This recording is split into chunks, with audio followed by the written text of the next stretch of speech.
Welcome once again to another episode of Soundcheck with Pathos and Logos. I am fabled actor William H. Macy. I've been William H. Macy already. I gotta find another guy. William H. Macy again. Well, nothing has changed. I'm still celebrated actor William H. Macy. Then I will also be Kevin Bacon today. I thought for a second that you were going to say that you were also going to be William H. Macy. We could both be William H. Macy. Why not? It's 2026. There's no limits. You can duplicate yourself. You can clone yourself. And you're long since able to. They can grow a human ear on a mouse, so we can. If anybody should be cloned, it should be William H. Macy. I think so. Please. The world needs more of that guy. Yeah, or somebody like Sam Neill. Imagine Fargo starring nobody but William H. Macy. Easily. Playing all the parts. Yeah, just some kind of strange remake of being John Malkovich, but it's just William H. Macy. but he still plays John Malkovich. Just William H. Macy the whole time. Thanks for your patience, guys. We're always like this. That's true. We are Pathos and Logos. Welcome to Soundcheck with Pathos and Logos. Be sure to like, follow, subscribe our OnlyFans channel. And make sure you pitch us. Stay the fuck away from our YouTube, dude. Fuck that YouTube Just channel. that OnlyFans. Hit us up on that OnlyFans. That's Check out right. pictures of our feet. Yeah. Anyway, Paul. New week, new show. What have you been in? New week, new show, new-ish year. New-ish year, yeah, it's new-ish year. Just a little writing, a lot of practicing, buddy. Trying to keep up with the demands and the rigors of the new record. You know, just making it happen. Trying to get some new stuff together there. Really, and trying to stay warm. A little cold snap, bud. Yeah, it is. It's snowing outside for those who aren't aware. That snow is a real thing. Snow is not a hoax. Snow actually exists. There is snow on the ground here in northern Colorado right now. It's not made up. It's not a conspiracy theory. Snow is real. It is, in fact, real. Yeah. I just came back from Texas yesterday. I flew back at like 10 p.m. last night. And they're flipping out in Texas. Why are they flipping out? Did it snow in Texas? It's going to snow. Oh, that does not bode well. Do you remember the last time that I was in Texas and it snowed? It was going to snow on like a Saturday, and my flight was on Friday. Oh, no. And they canceled my flight on Friday so that they could prepare for the snow on Saturday. Holy shit. Yeah. So they're losing their minds. They're already like out of salt. They're like out of bread. Oh, at the grocery stores. Yeah, Heb. Yeah, no bread. No bread at the Heb, dude? No bread at the Heb. Well, what the hell are you supposed to do with that? I don't know. Not eat bread. Not eat bread is actually probably the logical answer. Gonna have to go keto this winter. Yeah, it's keto. I almost said summer, but you literally said winter. It's a keto girl winter. Yeah, that's right. That's what it is. It's keto. It's not hot girl summer. It's keto girl winter. Keto girl winter. Because there's no bread at the Heb. I love that. This should be the lyrics to a song. No room at the end, no bread at the Heb. Yeah, man. Other than that, I'm sporting my Deftones shirt. So you are. Can everybody see the Screaming Kitty logo here? That's right. Sporting my Deftones shirt today because, shout out to the Deftones and the boys, because Deftones are back in the charts again. For not only for Private Music, the most recent release that came out in August of last year, but Around the Fur, which is fucking like 25 or 26 years old now, is back on the charts. Back on basically every single U.S. chart. And hit as high as number 4 because it was just released on vinyl for the first time. Oh, yeah. Shit, dude. So, which is great news for Deftones fans. And I don't know, like in a weird way, I mean, it's almost, does that say something about the industry that people are going back on old music from the 90s? Like the nu metal thing, is it back? It might be back. Does that officially mean that nu metal's back? I mean, I feel like it's been coming for a while. I have students who, like guitar students, like kids that like bought H strings, and they're like, listen to this band Siler. You know what I mean? Like new metal has been, I think, kind of there's been like an upward trajectory, but I would call it back. I mean, that's big. I can't think of Limp Bizkit put out an album either last year or the year before. Still sucks. Right. We listened to it. It's good. It's good. It's a good record, especially for a Limp Bizkit record. Yeah. But it didn't chart the way that this one has. Deftones just has, and not that they're stylistically similar. I think, Kyle, we've talked about this before. Deftones has what Nirvana has. What's that? Just a kind of an indelibility. Like, A 13-year-old kid in 2026 knows who Nirvana is, dude. I have guitar students. I'm teaching the opening lick from Come As You Are to a fucking 13, 14, 15-year-old kid. Kids know who Nirvana is. They have no fucking idea who Soundgarde is. Yeah. They might know who Chris Cornell was, Sure. but a 13-year-old has right now, unless their dad has like inculcated them into it, dad rock style, has not heard the 10 record by Pearl Jam, dude. Most likely not. Most likely not. And Deftones is that same way. Deftones somehow or another just has this like impenetrable aura around them that, like, again, same thing, same era. 13-year-old kid does not know who Coal Chamber is, dude. Coal Chamber. I wasn't expecting to hear that one today. Big truck. Yeah. They are not familiar with Loco. They have not heard the song Loco by Coal Chamber, but they know all the words to, apparently, My Own Summer. My Own Summer. Yeah, it was about not just stuff from the new record, but apparently fucking around the fur, dude. Yeah, so that's wild. They just got something, dude. I'm definitely here for it. I'm a huge Deftones fan, and so to see this kind of like coming, full circle is just fucking great. And to see this coming, and you have to course correct because you almost said around the fur. I thought about it for about a split second and went with Full Circle. That's but of all the bands from the genre that would be classified as nu metal, I guess, like if you would have asked me 20 years ago, like what's the band that's gonna become big 25 years from now? Sure. I mean, I would have hoped it would have been the Deftones, but I would have never known that it would have been Deftones. I would have thought it would have been Slipknot or Korn or System of a Down or something like that. And not that those bands are huge, but I think a lot of people would agree that Slipknot is probably like on their way down at this point. They really haven't put out like a great record in quite a while. Right. System of a Down isn't even together anymore. Right. And then what was the other like Korn is still a thing. Korn is still a thing, yeah. And I think their last record, Requiem, was pretty good, but it's not.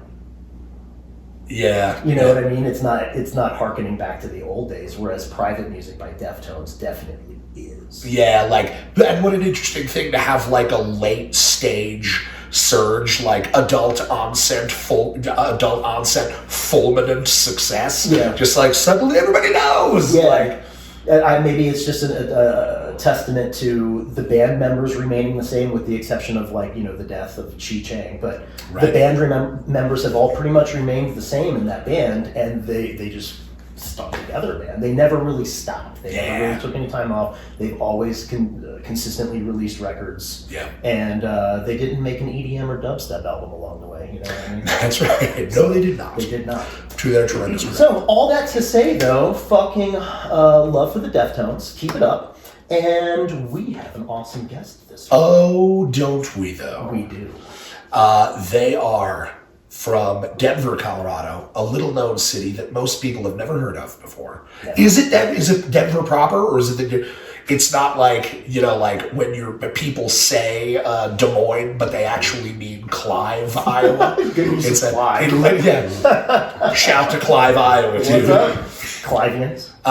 Guys, it is our exquisite pleasure to bring on to the show the one, the only, the inimitable Moon Pussy. Yeah.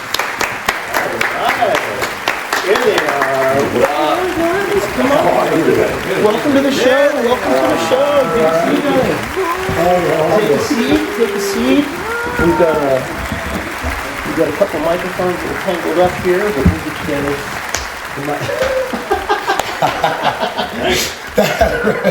Hell of a thigh. Yeah. Sets the tone, doesn't it?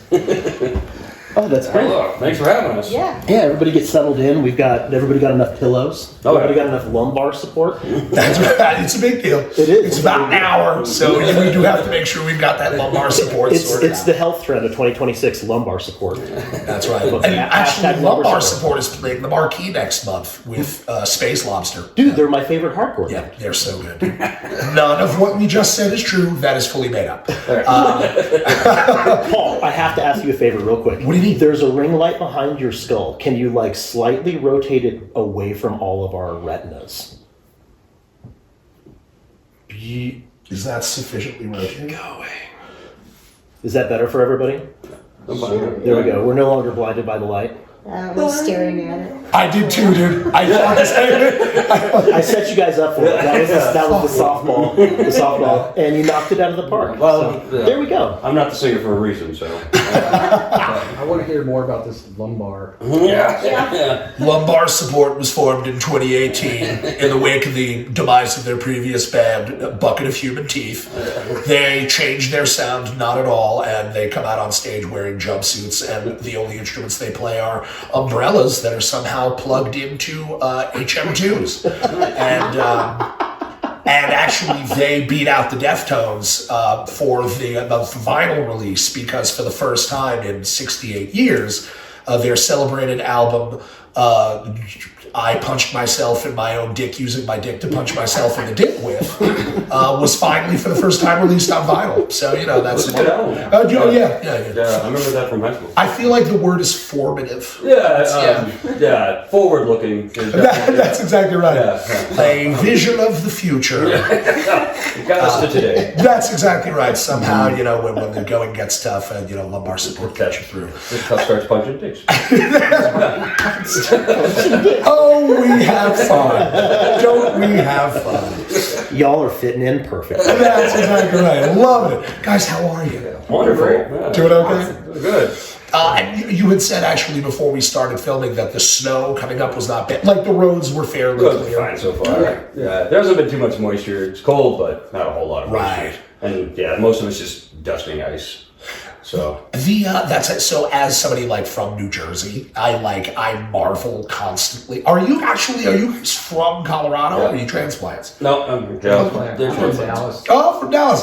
Brownsville, Texas. Oh, no shit, that's awesome. Dude, we Right played on. Brownsville a couple years ago. Yes, that's right. We did Brownsville and Harlingen, actually. Yeah, we played in Harlingen. We played Laredo. Yeah. We played in Laredo. We did when everybody was like, yo, don't go to the border or they'll fucking kill you. We were like, you know what we should do?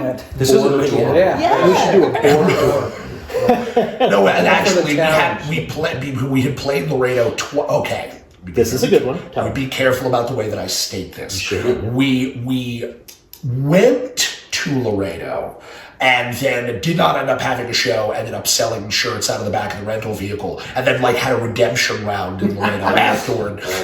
We would have played that first time in Laredo, but the venue got shut down in real time while we were there. There was a dispute between the person who owned the business and the person who owned the building, and they just straight up shut it down. So then we went back and had a great show. I regret to say I do not remember what the venue was that we had the show when we came back, but it was definitely a good show. Yeah, I remember we were competing. We played on a Sunday night, and they still paid us our guarantee. They're like, just come back. And I remember telling them, I'm like, this is the first night of, how do you say it? Like the debut night of the Cowboys for the NFL season. It was like, no one will be there. Right. Like, it's Sunday night, Dallas Cowboys in Dallas. Or not in Dallas, but in Texas. Yeah. And so, yes, sure enough, there was like 3 people. Yeah, it was like, dude. Yeah. And You sell a lot of shirts up? We sold more than a handful. Yeah, we had a show closed down without saying the venue's name or whatever, but for whatever reason, and a bunch of punk kids were just like, yeah, come to the garage. Oh, yeah. Yeah. Oh, yeah. Yeah, and it was awesome. I mean, I guess that's happened twice to us. No One shit. was in Des Moines, but that happened before we ended up at the... before we actually found went. out on the way there. Oh. Yeah, that one was in Casper, right? No. Or Rapid City. Yeah, it was a fun show though. I mean, yeah, bunch of punk rock kids, and they're like, "Hey, you can stay on our floor," and we're like, "We can smell your floor from here." We're good. We just mocked with Yeah, but piss. it was awesome. They were super cool people. Yeah, great. Oh yeah, Ended up playing in their garage. yeah. That's all. So you still were able to make it happen. Yeah. You're like, oh yeah, dude. Yeah, come on. It was great. Everyone was really friendly. And Yeah, they tracked us down, which was kind of cool. Oh, that's cool as fuck, dude. I love that. Yeah. So I wanted to ask you. We talked a little bit about this before we started filming, but I did my research. I listened to some of your guys' music, and I was instantly impressed. I was made very happy, both because I enjoyed the music very much, but there was a characteristic about it that was present to me that I feel like in the modern, era of like the social media thing, and like there's a ton of pressure on artists to like, you have to be the band, but you also have to be like managing the social media stuff, and like there's pressure to look and sound and this, that, and the other thing. You guys seem to me truly to be doing your own thing.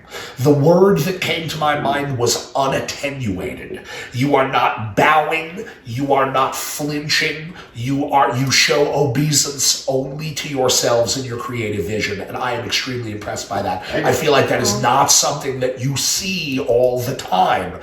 But yeah, dude, like I listened to, some of the other tracks, but then particularly I was just listening to this experimental one. I think you guys have a track called Mission to the Moon. Yeah. And I was just like, they're properly like doing their own thing. And that just was very impressive to me, man. Thank you That was very much. fucking awesome, dude. Yeah, it was super cool. How long have you guys been a band? Well, we actually known each other for About 500 years? yeah, 500 years. So, we've all met in Denton, Texas. Oh, no shit. I went to school there.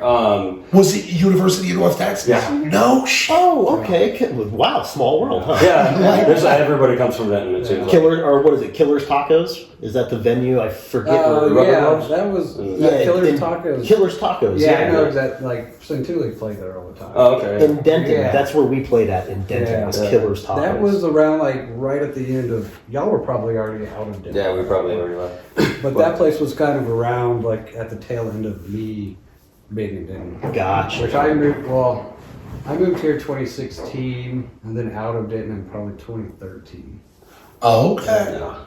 Oh, damn. I lived at basically Rubber Gloves. I basically lived there for 11 years. Is that a venue now? It's a venue and it has practice spaces. Oh, okay. Well, and I was going to school, and so like I couldn't always afford air conditioning, and so that place just had air conditioning and a guitar. So I just stayed there. Yeah, pretty much the move, dude. And big ass beer night. The big ass beer nights, yeah. So they had like 32 ounce for $1.50. was it $1.50? Yeah. You show up, Chrissy shaking your head like, you yo. show up for like $5 and you're not right home. Like, No. But yeah, it was a fun little place. But we all met there, and we were all in different bands. Same circles, different revolutions. Yeah. Yes. Never really like hung out. Oh, I a like lot. that. Well stated. Yeah, I was going to say the same Yeah. thing. I like the way you put that. Yeah. So that's very like, but like my band and his band would play together a lot, and I was in a few, and he was in a few, and then Chrissy and I had a like DIY venue for a while. It was called the Barn, and so like we had a bunch of bands play there, and it's. But then her and I moved to Denver, and then he moved to Denver, and we just kind of reconnected, and that's when the band kind of really started. Oh, that's awesome. But then, yeah, so we've known each other for a long time, but we've only been in the band for what, 10 years? 11? That's 10 years. Pretty Yeah. much coming up on 2 years. If not today. But it's like, yeah, but Happy birthday. to speak to your point, I mean, I don't think that it's mostly just having fun. We're like really good friends, Chrissy and I are partners, and we just like it's better than Netflix, And so we just like it all is just kind of muse and masters, just having a good time and being fun, and so we don't have like an ethos or a pattern or anything. Like we're not like trying to do a thing. Like I want to play shows because I want to get into the shows I want to see for free. Right. So you end up like, hey, we should try to get that show because I want to go to see that show. And the music industry is. I'll probably say it more than once during this. But like, if it wasn't for the music industry, I probably would have lost confidence in humanity so long ago. Right. Like being in the middle of some weird state, not knowing what's going on, and somebody just throws you a show and a place to stay, and like everyone's super nice. They take care of each other. Mm-hmm. I mean, there's obviously the opposite side of that too, but all of our friends and family seem to be mostly made up of musicians. That's awesome. Y'all had asked me to, like, hey, y'all want to jam? Oh, is this? Are you the origin story? Oh, yeah. So we obviously knew each other from knitting. Yeah. I'm the, drummers are few and far between. And so I was like, hey, I obviously have some experience with you. So, hey, you want to come jam? I was like, sure. And so whenever we practice, it's natural right off the bat, but the way I wowed them was allowed to continue playing with these people was I lit my fart on fire. Yeah. Nice. I go, have you ever seen that before? I've never seen that. Yeah. And so I was like, all right, let me show you this. And I joined the band. So. Yeah, we're like, well, So they were looking for Gene Simmons. Yeah. And they got... we got Simmons in the Gene. They got Gene. That's great. That's amazing. He's like, I can breathe fire from my asshole. Yeah, well, I mean, diarrhea is hereditary. I mean, it runs in the genes. Yeah. It does run in the genes. As a drummer, I'm obligated to go back. Yes. You have to. Yeah. Oh, that's good. Wow. Well, that is got to be the most unique origin story out of any of the bands ever. So we've been just following that trend ever since. Yeah. That's amazing. No, that's fantastic. But it's again, it's like there's something about like the effortless, like, oh yeah, we have fun. Like we try to get on the shows that we want to see ourselves. That just puts the creativity and the joy of community of it first. Yeah. And I don't need to tell you that's a tough thing to do. There's a certain amount of pressure that you have on you to, like, you're having to do all this stuff, and suddenly you have to be a marketing expert, and like you make the Faustian pact to a greater or lesser degree. It's the world we live in. Yeah. But it's just refreshing to be like, you know what, dude? Like, what's up? Like, we're gonna make a track where it's 20 minutes long, and every 78 bars, I hit a wooden spoon on a pot, and somebody primal screams. Like, what's up? I'm not trying to take anything away from lumbar support. My favorite. So good. They ripped us off, dude. Bucket Full of Teeth is my all-time favorite. Oh, dude, I have a bucket of teeth tattoo, dude. You're so sick, dude. We have to make sure that we title the episode Moon Pussy and not Lumbar Support by accident. That was a lumbar support episode, dude. We'll put it in the details. We on the Moon Pussy is on the show. We talk about our fondness for Bucket Full of Teeth and lumbar support, and how much we can light our farts on fire. Or something. That's like right. that. Because you got to come up with at least 3 things for the details. That's what we're saying. Everything, Kyle, that you just said contains all 9 of the essential amino acids that a human body needs to survive. Yeah, And don't forget those juicy keywords for YouTube. See, yeah, that's right. Farts. Lumbar. Yeah. Pretty much what you need. Farts. We're suggested to everyone, no matter what you're looking for. So then you explained a little bit stylistically about, it's... I think what I'm trying to say is there were moments where it was like, oh, this is like, they definitely listen to punk, but then this is kind of doom. Like, how would you categorize the music of Moon Pussy, dude? I think mostly we lean on the terminology of noise rock just because it's a kind of catch-all. Yeah. We are loud and screamy, but I wouldn't call it metal. No, although it has its moments. It's got moments of grunge, metal. It's like it can mellow out a little bit, some get a little whimsical. Yeah, I mean, most of our content is usually about, science, technology, and nerdy stuff. Yeah, I mean, I think all of our musical tastes are pretty diverse. Just individually, like we can go from classical music to grindcore, pretty back to like all 3 of us. And so yeah, I don't know. I mean, this morning I just got done reading the Beastie Boys book. Oh no shit! That was like they're definitely one of my all-time favorites, and just reading the history of that was honestly just pretty. They did whatever the fuck they wanted, and there's not that time period. I mean, you're not going to run into like people being able to create music like that anymore.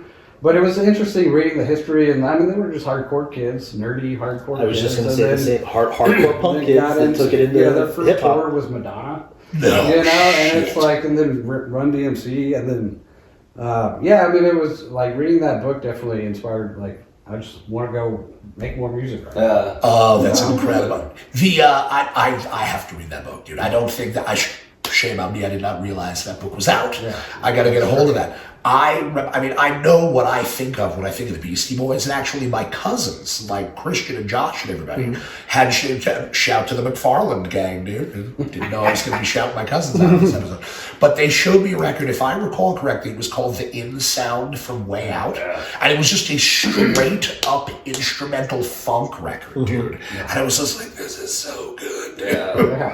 And just like, oh yeah, we felt like doing this. Yeah. There's something so beautiful about that, dude. We actually bring this up on the show quite a bit, in that, in a way, you almost have to season or train your fans for the changes that you're going to make as musicians, right? So, like, if right off the bat, if you're hitting them with a bunch of different genres and you're training them in their ears to be ready for you guys to do experimental stuff, they're more likely to accept you. Yeah. Whereas AC/DC's fans at this point, if they were to try and come out and make like a glam rock record and put on makeup and be like, this is us now, you know, their fans would totally abandon them.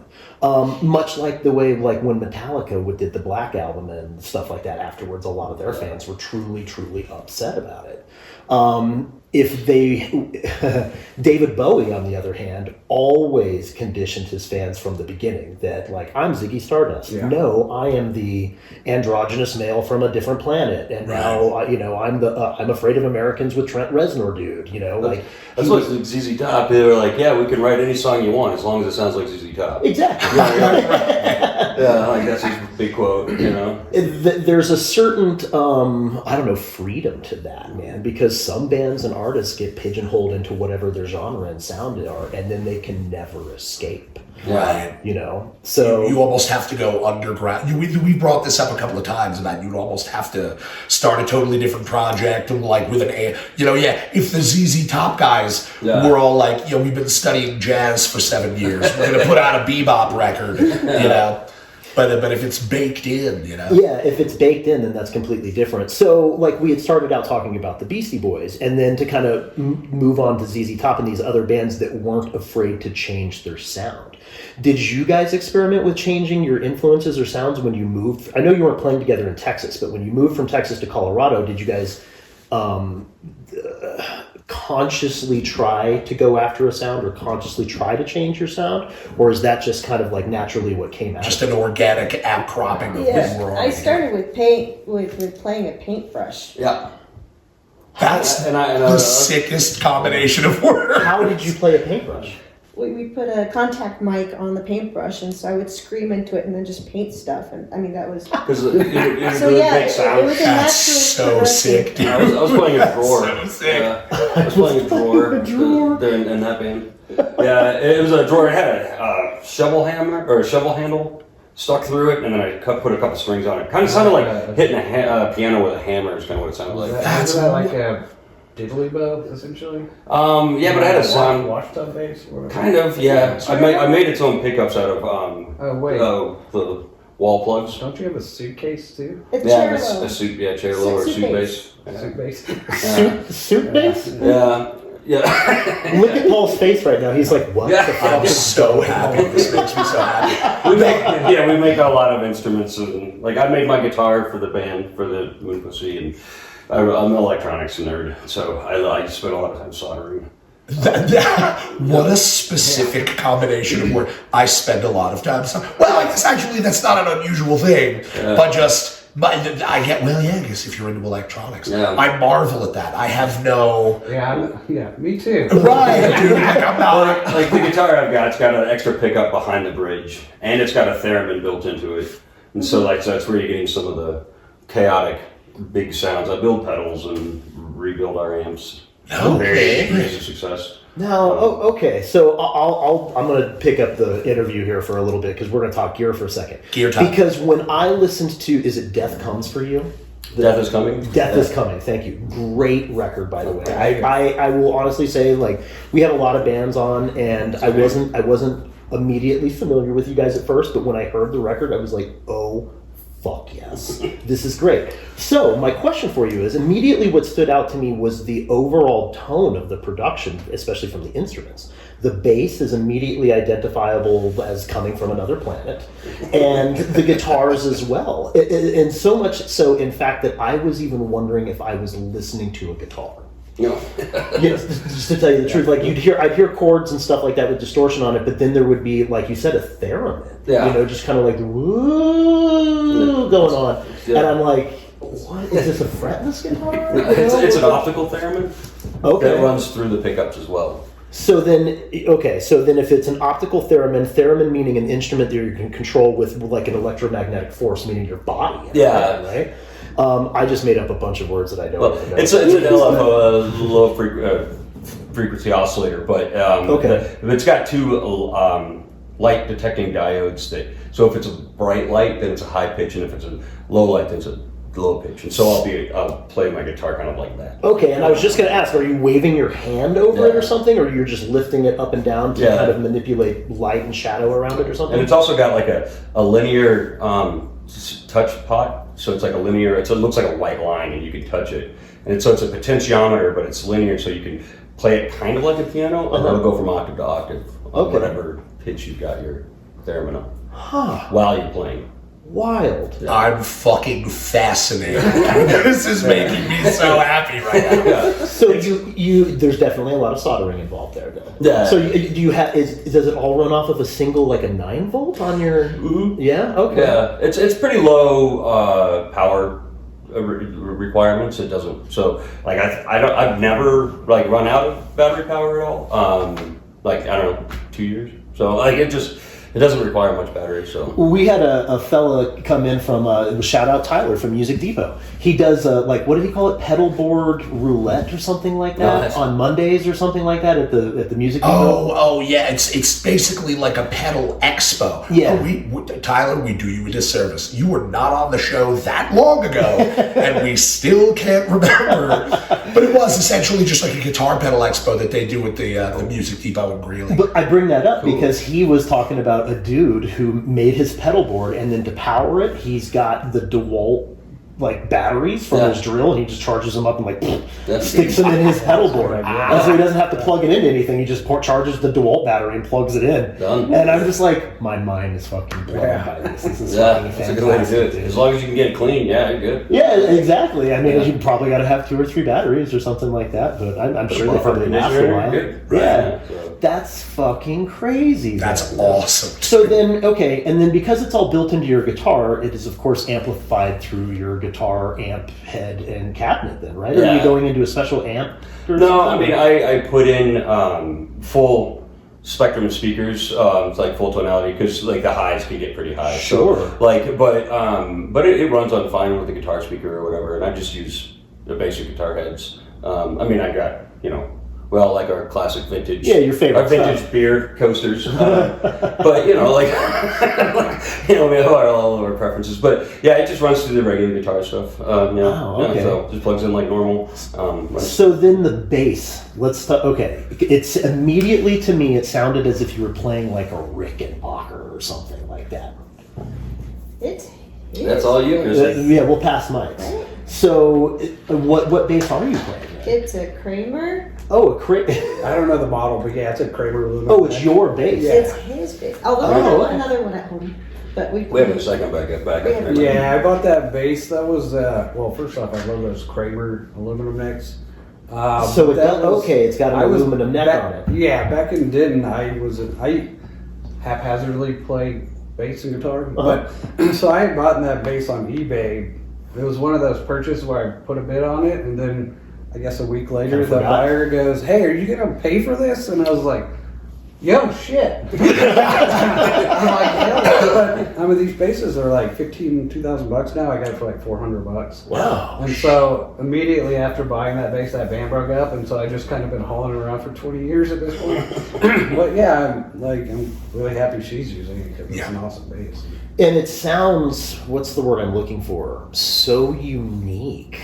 It's got the I mean, I don't even know what to say. It sounded as if it was a Rickenbacker bass. It's got the like the boing boing boing boing boing to it. You know, I don't know how else to put it. She seems so overjoyed by that, the boing boing boing. Almost like a Rickenbacker would. You know what I mean? But it makes sense that it would have. It's got an aluminum neck on it then, so that's the top end kind of like timbre that you're getting across. Okay. Yeah, those basses have the sustain on those aluminum neck basses are. You know, you play a note and you can sit there and hold it for a long time. It'll just keep riding it out. Gotcha. And then, so whatever drive pedal you're using, because you've definitely got distortion on the bass. Yeah, he actually made me a couple pedals that I use, and as well as a rusty box. Yeah. As well as an actual rusty box? Or Like, is it no, just like called the pedal. Okay, gotcha. Yeah. Because of the other instruments you guys were talking about, I was like, Yeah. like, I play a rusty box. Well, the rusty box is modeled after the Trainer T50. Yeah. Okay. It's like 50. Yeah. And so it's the It's like a preamp of that amp. Oh, okay. In a box. And then so you just drive the hell out of it. Yeah. And then, okay. And then I make some crazy guitar pedals. Yeah, he's we like, both try it like. out.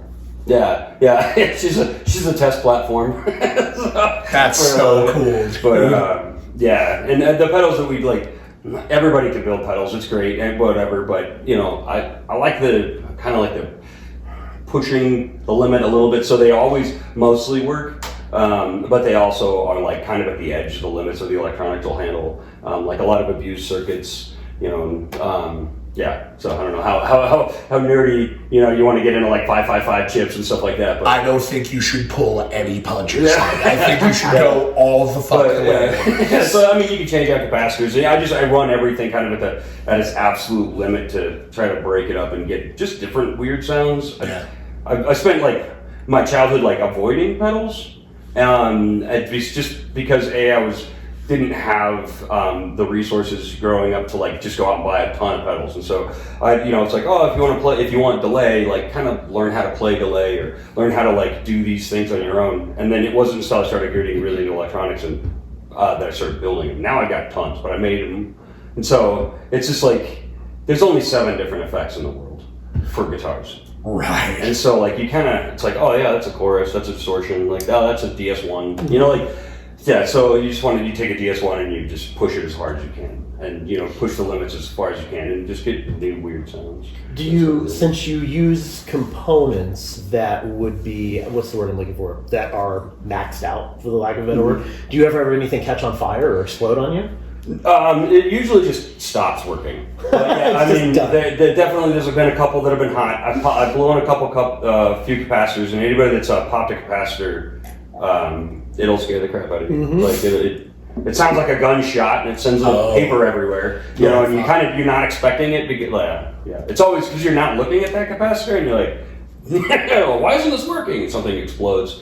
That's only happened to me, well, in my presence one time, and I forget what band we were working with in New Jersey, and we were tracking with like a JCM 800 or 900 or something like that, and one of the caps just blew out the back of the amp and like onto the wall and everything like that. There were these like burn marks and stuff. Paper, Yeah, luckily nobody was there. I mean, we were all kind of like facing the opposite direction, but it happened. I thought I pissed my pants. Yeah. It was loud. It was like a miniature gunshot going off. It was pretty crazy, dude. And then the whole back of the amp was just toast. You know, the whole thing was just jacked up, dude. The amp was trying to imitate lighting my fart on fire. Art imitating life. You just took the words right out of my mouth. That's exactly what I was going to say. Dude, what is so cool to me about everything that you described, like literally almost like you talk about, Kyle, you would mention about like baking certain sounds into the culture of your creativity for your project. But you guys have like I made a pedal, I'll try it out. You know? I think about this all the time. Like, I'm a music teacher, and I tell students, you know, I'm always like, you know, bands or musicians always want originality, but I've found that what they're really seeking is personality. You know, we're all making music in the Western tonal system. There's only 12 dedicated pitches. You know, so what you really want is your own personality to come through. And I always say, this is what's blowing my mind about this, guys, is I always say, if you wanted to be truly original, you would have to create an instrument, and you would have to create your own system for playing it. And what's so sick is that you just being like, oh yeah, like made this guitar and it's got a theremin in it, and I fucking, like it's just got such like mad scientist energy, like, oh, I just make these things. There's really a lot of ways, from what I'm hearing, truly more, not, I don't want to say like more originality, you know, put into what you guys are doing as compared to other artists.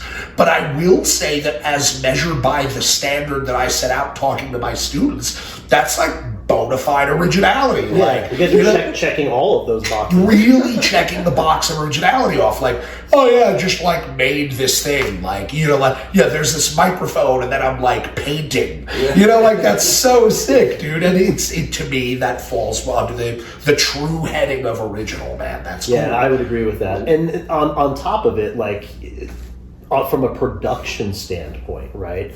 So who's ever going to be able to recreate any of those sounds? Yeah. You know, is anybody ever going to be like, We have enough of a problem with that. Yeah. I would imagine that you do, if you're using such unique instruments and effects and stuff like that. I'm sure every time you go back to it, it's like, well, I hope the knob is in the same spot, or I hope, especially if you're running components to their limit, next time you use it, it might not sound the same, right? Because it may be overheated or fried or maybe dead or something like that.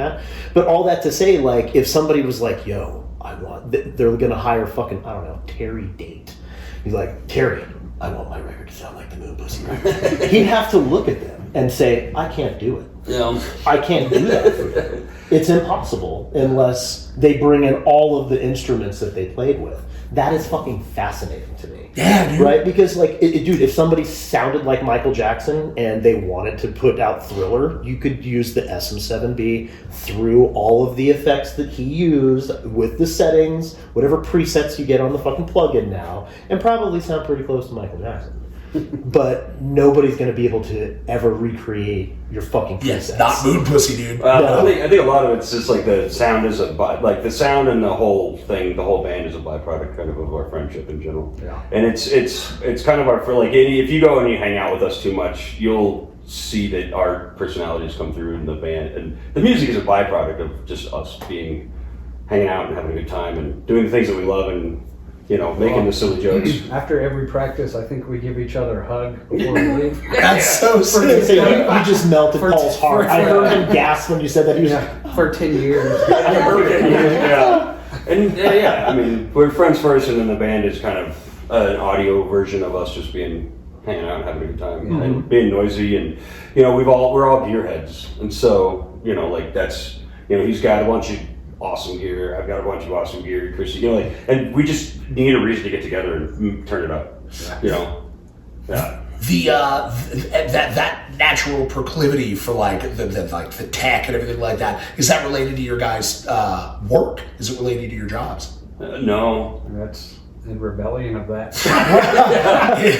Abject rejection. the antithesis of that, in fact. Wow. Okay. No, I mean, we all have different careers and crazy lives and stuff like that. I've been in aeroscience and, you know, aerospace science and biopharma and construction and, you know, all kinds of things. And I build robotic appendages for pet lizards.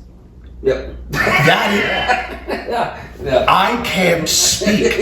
We have a very lucky and long trend of having people on the show who have cool jobs.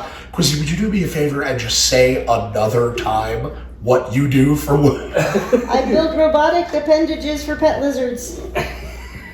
Give her the Nobel Peace Prize. Yeah, you know who needs to get the Nobel Peace Prize? Right here. That's incredible. Saving one lizard, one leg at a time. So that is how? Just tails.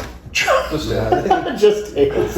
How do you get? There's always a need for those. Yep. Yeah. Because they drop them. Yeah. Oh, that's right. That's like a defense mechanism, right? Can't regrow them, right? Yeah. Yeah. Are they? Or can they? I don't know. Yeah. Yeah. Is it like losing your keys? The lizard's like, I fucking lost my tail. It was a long night last night. So you might need a robot tail. Yeah. That's fantastic. Well, I mean, like, especially like, I don't know, maybe it's sort of like the male species where like the bigger the tail, the better, or something like that. Yep. So you're going to get a prostate appendage to accentuate the length of your lizard tail. It's not the size of the tail that matters. It's whether or not the predator is distracted by it, and you can get away. This is my dating life in general. Right? Get them distracted by the tail. You're in. Oh, that makes me so happy. So again, so we have the good fortune of having had a lot of people on the show that they have cool jobs, and so that organically to me always leads me to the same question, like.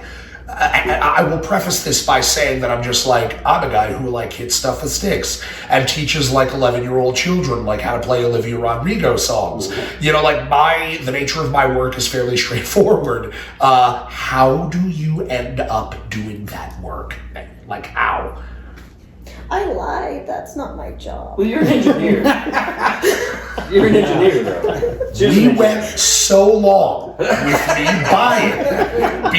We went so long, guy. There's no graceful way out of that one. I was all like, "You make lizard tails, dude?" We even talked about it a little bit before we started filming. You literally said you were an engineer, but you didn't apply any specificity. So I'm all like, "Are you making fucking bionic lizards? Do you see how badly I want to believe in bionic lizards, guys?" Yes.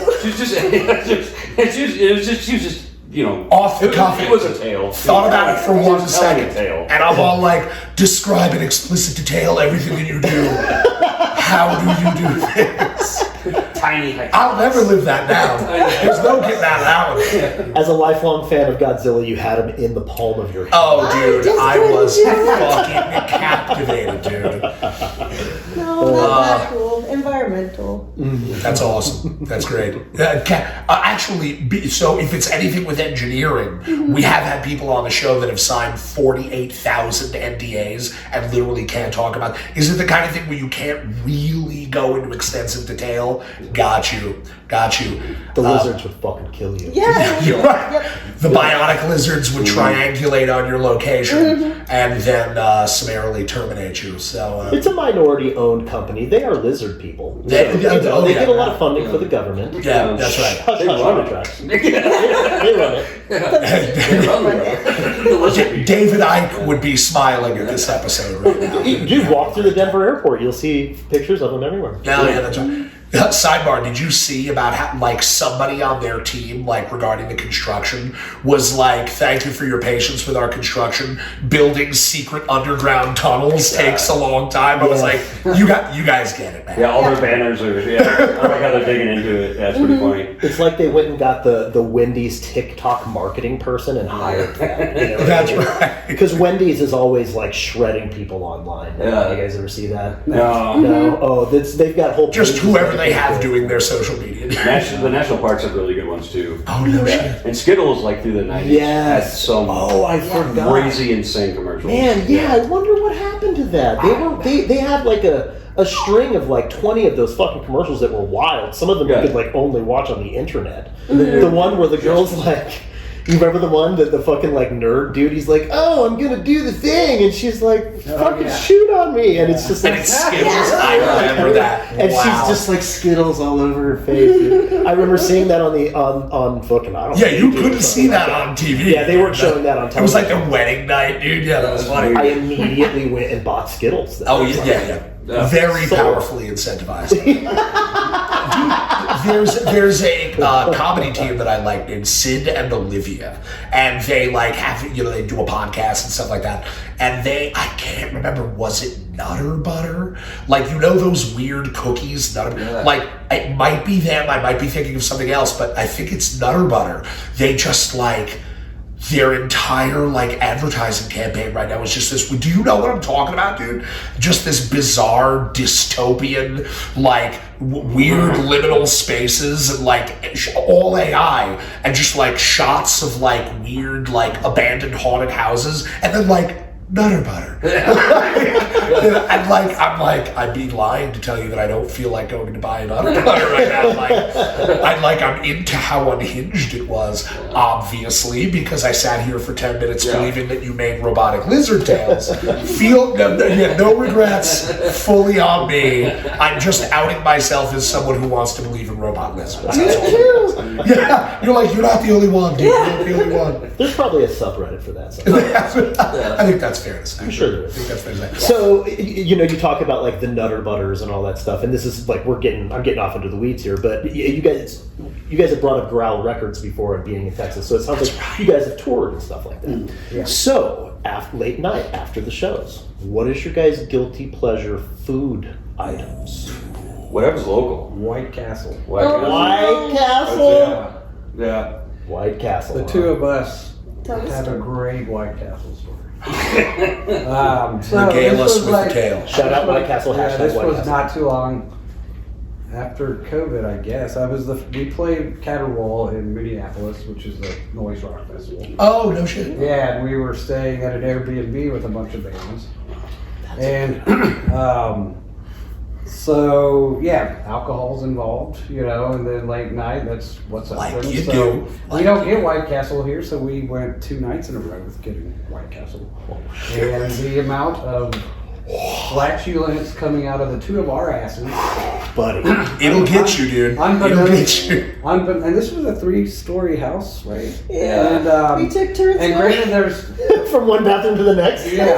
No, we were up and down, and it was not good. It was like reverberating out of me personally, I'll speak for myself, but like the loudness of shit coming out of my ass was something definitely to behold. Yeah. But it was also extremely embarrassing because there's probably 6 other bands in this fucking house. Yeah. We all And have to. people that They also talk to us. Yeah. That's good. Yeah.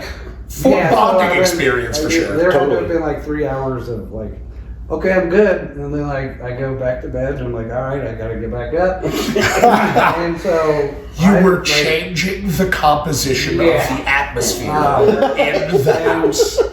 There's this band out of Cincinnati that I'm a huge fan of called Lung. And I think this was my first time actually meeting them. And I'm blowing this bathroom up, and they're waiting for me to get out. Oh, And so I have to go, like, I look up, I'm like, oh, hi. Sorry. Nice to meet you. You come out and like go to shake your hand. Hey guys. Hope you got some matches. Yeah. Oh, that's another thing. We carry matches on tour. Like you do. Yeah. Like you do. The struggle is real. That's for what it's worth. You're the first musician who's brought that. We hear about a lot of things that you got to bring on tour, like bring your fucking iPhone cables, bring a charge block, Like bring like a towel. bring a towel, Yeah. bring a pillow, bring sandals. You know what I mean? Or Oh, really good one flip-flops. is Crockpot. Crock. Yeah, because you get there a couple hours early into the venue or the show or whatever. Stop at the hotel or the B&B or wherever you're staying. Turn on the crock pot. Go play the show. You get back at 2 o'clock in the morning. It's like See, smells delicious. dude. And you can literally just stuff anything in a crock pot and taste it. Oh yeah. Are okay, bands out there, young bands? I hope you're fucking taking notes, right? Crock pot. Okay. And matches. Crock- Matches, crock pot. And don't eat White Castle 2 nights in a row. Yeah. Or pork rinds. Oh. So, yeah, dude, I've got a White Castle story for you. So when I had first moved out to New Jersey, I worked at a recording studio. I was out in Jersey. That's how Paul and I met. That's right. A good friend of mine, shout out Marty. Marty, what's up, dude? Who's out in Montana. His band came out to New Jersey to record. And so Marty. yeah, Marty Burkhart. Marty motherfucking Burkhart. Yeah. Came out to New Jersey to record, and they were there a couple days earlier or whatever. So he and the band members had never been out to New York before. Decided they wanted to be on Good Morning America. All right, you got to be there. You got to leave New Jersey at like 4 o'clock in the morning to get there. Okay, so we're heading up fucking Route 1 at like 4:30 in the morning, and what do we pass? What do they see in the distance? White Castle. So they're all like, God, have you ever eaten at White Castle? I'm like, yes, I have. And they're like, we've never eaten there. The Harold and Kumar movie had come out and all this stuff. Sure. And so they're like, we've got to fucking eat White Castle. And I'm trying to tell them, like, no, you don't. Guys. You don't. Like, at 5 a.m., you don't. You don't need to do this. Please. For There's a lot of things you don't need to do at 5 a.m. For the love Rather of than all doing things everything. holy, don't do this to me. Yeah. Okay? Don't think of yourselves. Think of me. Think of the Please. kids. Think of the future generations from now. And so they're like, no, dude, we got to do this. I take them through fucking White Castle. They get the big old box of like 80 burgers, Yeah, right? okay. And they eat The crave case. They eat the whole thing before we can get to the PATH train in Hoboken, New Jersey. So we get them on the fucking subway, and immediately they're like, "Oh my god!" Start with the sweats. The meat sweats. The meat sweats, all of them at the same time, dude. I'm just looking at them like one after another, like this is not gonna be good, dude. And dude, we made it to, we barely made it even like off the train, and they were fucking shitting everywhere, dude. Oh no. Everywhere in public transit. Oh boy. Poor guys, dude. Poor guys. It's rough on you. I know. It- So, it'll get Marty, you. you asked me to never tell anybody about that. Just told the world. I forgot about your request until just now. This is a dignity diminishing episode. Honestly, you're talking about everybody's shitting for 1,000,000 hours. I like. That's tour. That's yeah. You're not wrong. You know, Sierra said the same thing when she went overseas. Remember, she was like, "Oh, we ate something," and then she was all like, "Oh, she's all fucked up." Oh, dude, and actually, in Sierra's defense, like, deserves a Purple Heart because if you're over the pond, you've eaten something that your body doesn't understand, and you don't know how the fucking toilets work. You're like, fuck. Yep. Shout out Sierra. So. Well, that's my favorite. I know we this is like we went 10 minutes about all this stuff, but I'm a sucker for Taco Bell. So like at the end of the night, fucking, you know, show's over, get a little bit of that Pathos cash. You know what I mean? Heading back to the hotel, we're listening to the Eagles because that's our after show music. That's our after show. And I'm always like, music. Paul, take me to fucking Taco Bell right now. And we do. We go to Taco Bell. Oh, we love it, dude. It's great. Nacho Supreme. I don't know, y'all. If I'm perfectly honest with you, I'm finding that my body is just not tolerating fast food anymore. Does that resonate? Like, it's something biologically is just folding its arms and shaking its head. No. You know? It's a guilty pleasure, bro, because I'm not eating at Taco Bell day to day, but fucking we finish a show, I'm feeling good, I'm like, I can do this. Take it to the limit one more time. That's right, dude. And every time I'm like, never again. And then the next day it's like, show went pretty well. Could crush a gordita right now. Oh, man. Man, you think I could? Do I look like a guy who wouldn't fuck with a gordita right now? So, momentarily shifting away from gustatory and digestive problems on tour, and yet in some way it is still related because it's all under the umbrella of life and tour and being in a band. You guys had mentioned actually before we started filming that you have both a new record and a music video that you guys are working on that will be dropping in an amount of time, like you're still figuring out the drop date and stuff? Yeah, we don't know exactly when, but yes, it's all off at the press, and Okay. like the ideas. I'm not sure if it's going to be released at the end of February or just announced. Okay. But yeah, so we have all that finished up. We recorded in Iowa at a place called Flat Black Studio, which was an awesome place.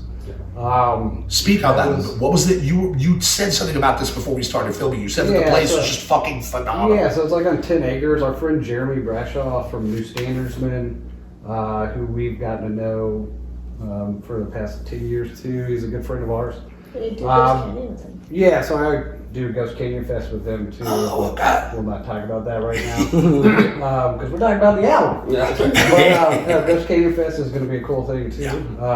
But yeah, Flat Black Studios, he referred us to them.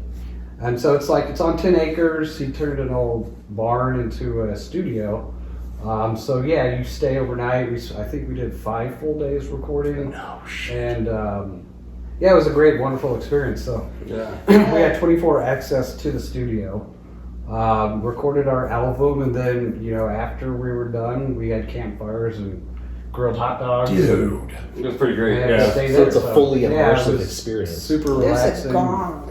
Yeah. Yeah. Yeah, Say no more. Yeah. He's got all sorts of cool. He had this It's called the beam. The beam. Yeah. So it's just a big I-beam of steel, probably 12 feet long. 11 or 12 feet. 10 feet long, and it's just real thick gauge strings. Yeah. Piano wire? Yeah, like low string piano wire. No shit. Not to get too weird on that one, but it was like, I guess it was a prop made to make sound effects for movies, and there's only ever been 2 made. And like, you And play he's just got one of them? yeah, and it's crazy. So, like, it's awesome. But yeah, it's just lots of fun. The guy who runs the place is awesome. Super cool, laid back guy. Hashtag shout out Luke Tweedy. Yeah. Okay. Yeah. Luke Tweedy, dude. Shout out Lou Tweedy. What's up? Yeah. No. But yeah, album Ghost is Clear is Oh. our label who's putting our album out. Oh, that's awesome. What's it called? The album? At the Pace of Outrage. At the pace of outrage. Hard. But yeah, the Ghost is Clear. They're really good guys. Brian lives here in Denver, and Bobby is out of Kansas City. Oh, okay. So yeah, Awesome. they put out all of our albums. It's been super nice to us, and yeah, this album's gonna be really good. That's awesome, Yeah. dude. Really excited about it. The video too. We have a Clickbait is one of our songs. So it's an animated video. Also a referral from Luke. The fella doing is Corey Peck. Is it Peck or Peak? Corey Peak. But yeah, I it's recognize that name. a pretty cool animated video coming out. That's fun. Oh, it's an animated video. Yeah, dude. Oh shit. Oh fuck. That's okay. cool So as you fuck. guys aren't doing. Yeah. Okay, so you had to hire somebody to do that. Is that Corey the animator then? Yeah. Correct. Okay, got you. How long did it take him to do an animated video? It's still in the works, but I don't know, 2 months. Holy, I would Asked for imagine. 2 months grace. So No. Wow. Okay. That would be so cool, dude. Okay. Good for you I guys. gave us a little sneak peek, and it's pretty cool so far. Yeah. It's nice because like all of our other videos were done in house, and so it's nice to let somebody else do it. Yeah, kind of handle the work a little bit. Yeah. Dude, actually, I'm glad that you mentioned that because I was curious about that watching the music videos and stuff. I thought 2 things: that one, your guys' music, and the pairing of like I'm a sucker for like old sci-fi and fucking horror and stuff like that. And there's just like you guys, a song is playing, and there's just shots of a spaceship, you know, and I'm like this from like 1962, and I'm like, this feels so right. But so. Were you guys the ones making those videos? Yeah. Yeah. No shit. Okay, Yeah. very cool, dude. Yeah, it's all just like was it public domain? Like it just starts. And it's if you dig into public domain enough, you start seeing them everywhere, Right. and you start recognizing. Well, I was just going to say the same Yeah. thing. There are certain like drone shots that Yeah. would be, free use on Videezy or something like that. And like now that I recognize them, I see them like in commercials on television, even. Right. Like Library of Congress and Yeah. stuff like that. But I love old, like weird shows and weird like animation stuff like that. And you can find just crazy, like especially from back then when like the medium was new, people would just like take the weirdest Risks, videos. yeah. Risks is probably a good way to put it. Like, Like, do it because there's no rules or yeah, like they would. I don't know. Being the technology was so limited back then. It's like what is it? Art kind of like what's that quote? Art needs limitations. It's like sometimes you can make the best art in the world with like a red crayon. Right. But like back then, they didn't have the ability to just cut and snap everything together so quickly and easily, and so they would use rotoscoping and disappearing tricks, and they'd actually be drawing on the film, and so you get really cool videos, and I don't know, all that stuff's just intriguing. Yeah, same for me. I had to. I went to audio production school back in the day, so we had to go through film study and all that stuff. And just seeing the practical effects from back in the day, I'm a sucker for that shit. Yeah. And so Paul and I have a fondness for like 80s horror movies, and I say specifically 80s horror movies because there's a very distinct line in the sand.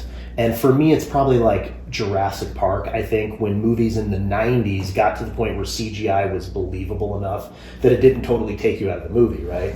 Now it's so fake that I can't even like pay any attention. dude. But the practical effects They're from just the in seats with 80s, ping pong balls on now. yeah, exactly. Just dancing around doing shit. But to see the practical effects from the 80s, like I just watched American Werewolf in Paris again the other day, and just the whole transformation scene.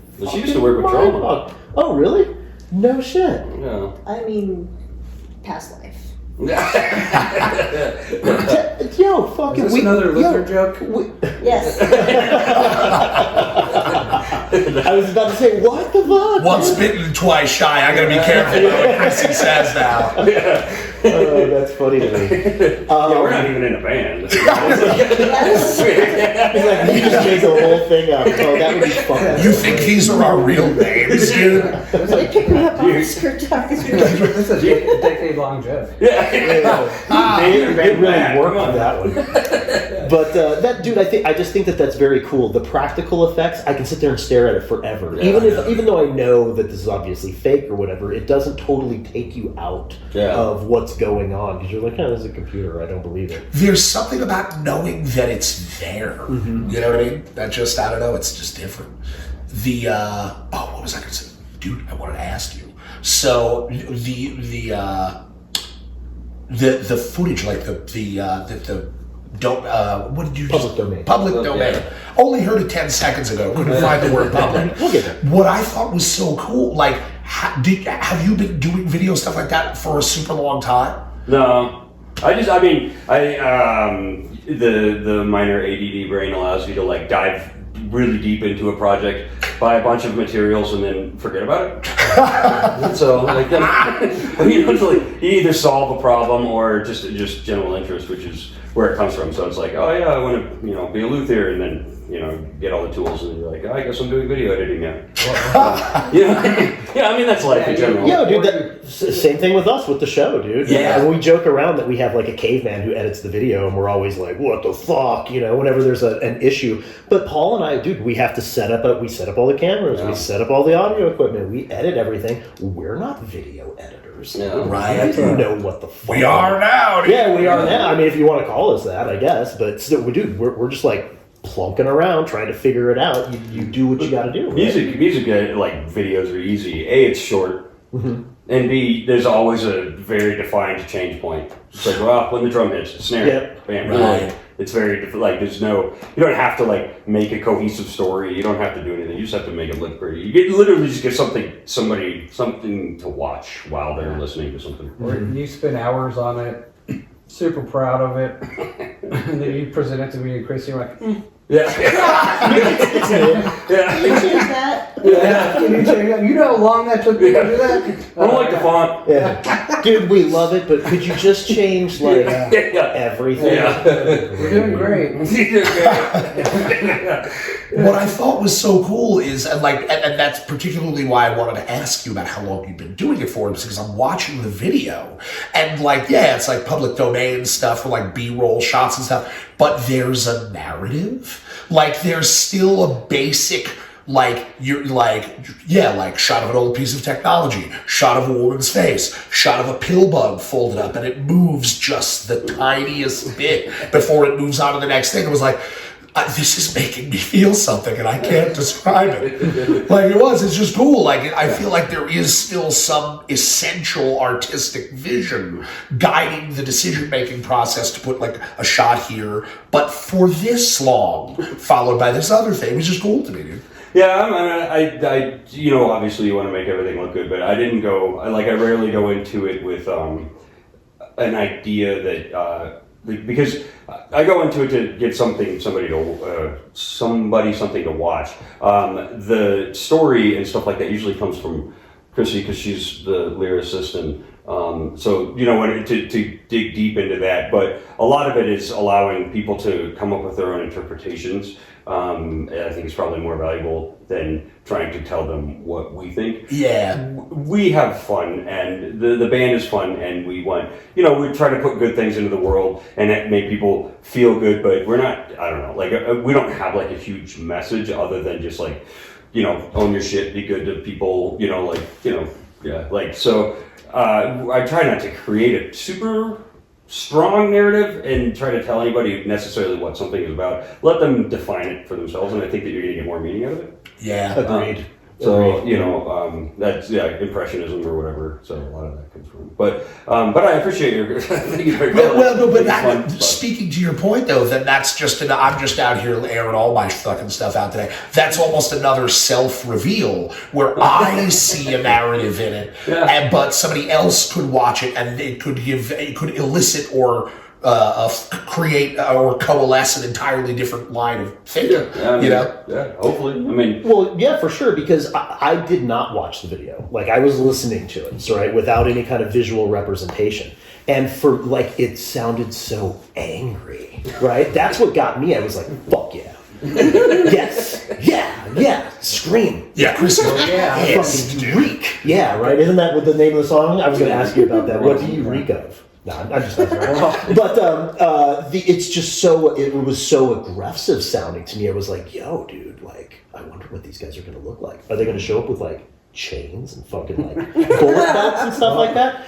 But it's I don't know. It's just interesting that you had the one perspective watching the video. I only listened to it and I was like, these people are fucking angry, bro. Yeah, I was on my Mysteries of the Universe shit, and you're all like, "This is so fucking tough, right?" Yeah, dude, seriously. And like both things are true. Yeah, exactly. Depending on. I think that song title came from the quote. What is it? I reek of earthly desires. That's what you're saying in the song, right? Yeah. So, awesome. Yeah. I was picking it out, and I'm just like, I like this song.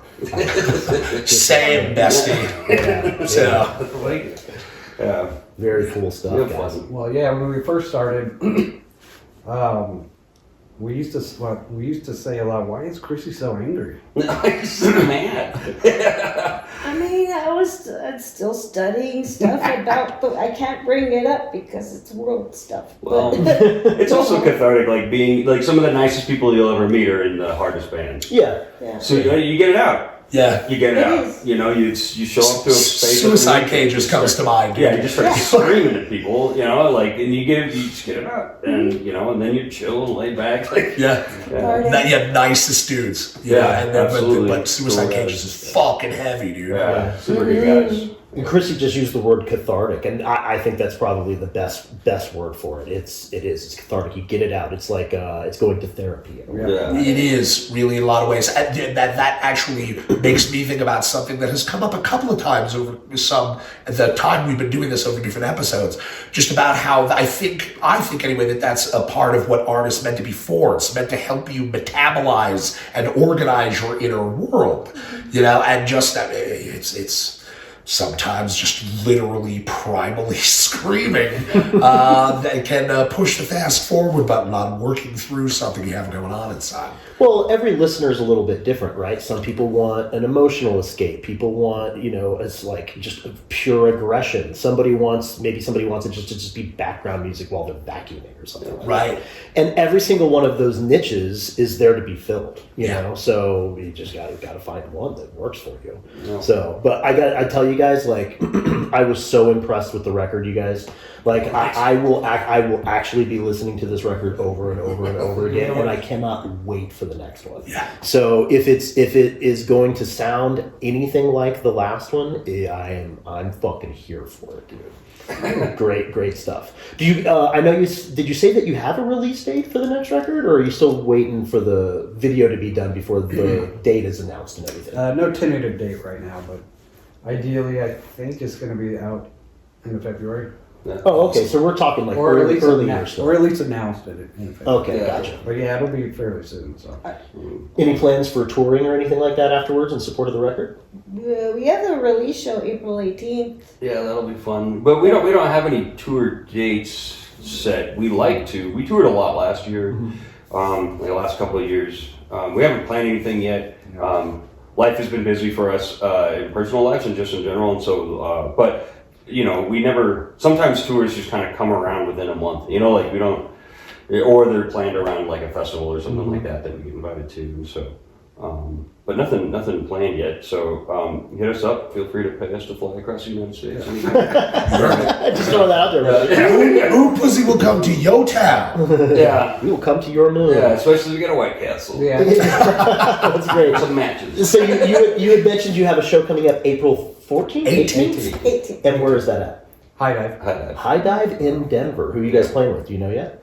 We've only got one band so far booked. That's Heat Death out of Chicago. Oh, okay. Yeah, that's Layla. She's a friend of ours. She used to live here in Colorado, and Chris and I were in another band with her historically, and so she's friend. Yeah, she's friend and family. So yeah, so you know, Love it. That's awesome. Okay, that's great. Well, guys, we're getting to that time where I can't believe it's already been a fucking hour and a half already. It goes by really quick, doesn't it? Okay, so then, I'm sorry, April 18th, is that what you said? April 18th at the High Dive. Make sure to go down there, buy some tickets early, fucking log on to the internet, go to Netscape, fucking buy a ticket. Good use of Netscape. Yeah, you gotta, GeoCities, yeah, exactly. Fucking fire up, plug the cable in, fire up the old AOL, and go and fucking get a ticket. Go out to the show. Don't let anybody use the phone while you're on. Yeah, exactly. Oh, you know what? We've been forgetting to do this, but we're remembering now. Where can people find you?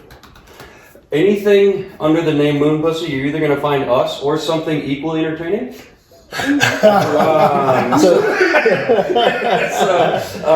Block out an evening and maybe get ready to delete your history. But no, I mean, we're on all the platforms. We're on all the streaming platforms, and all your face pages and TikToks and all those. So I don't even know if we're on TikTok. I don't We're think not on we're TikTok. So I lied. But Instagram or whatever.